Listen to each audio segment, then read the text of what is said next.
पिया सच कहतानी केहू के कुंवर में न छुए दिले बानी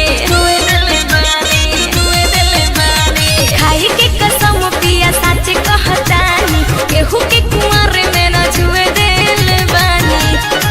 झूठ बोला तारू बढ़ल तोहरा हाई कहबा झूठ बोला तारू बढ़ल तोहरा हाई कहबा खाली ऊपर से लौकत टाइट बा नहीं हरवे के माल कॉपीराइट बा खाली ऊपर से लौकत टाइट बा नहीं हरवे के माल कॉपीराइट बा।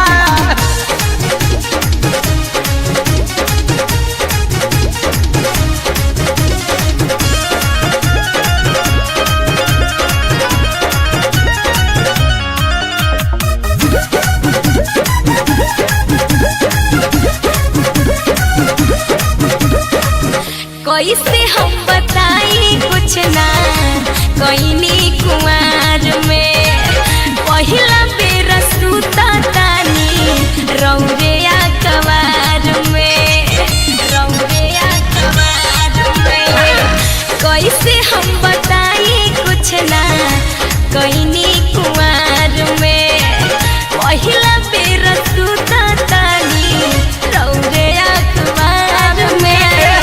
भीतरे भीतर छुपल ता जरूर कुछ राज बा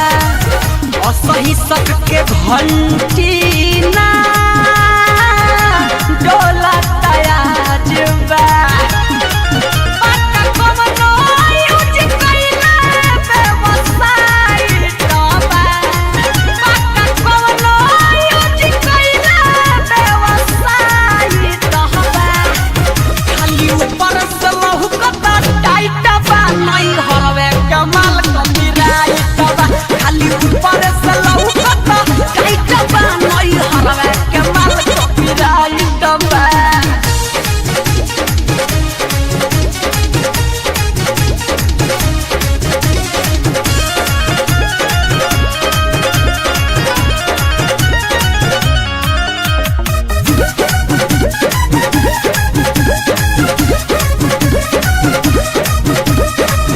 जेकर कहब वो कर क्रिया खाइले हम राजा जी कुंवर में उठैले नइखी लभर वाला माजा जी जेकर कहब वो कर क्रिया खाइले हम राजा जी कुंवर में उठैले नइखी लभर वाला माजा जी देखही में लागता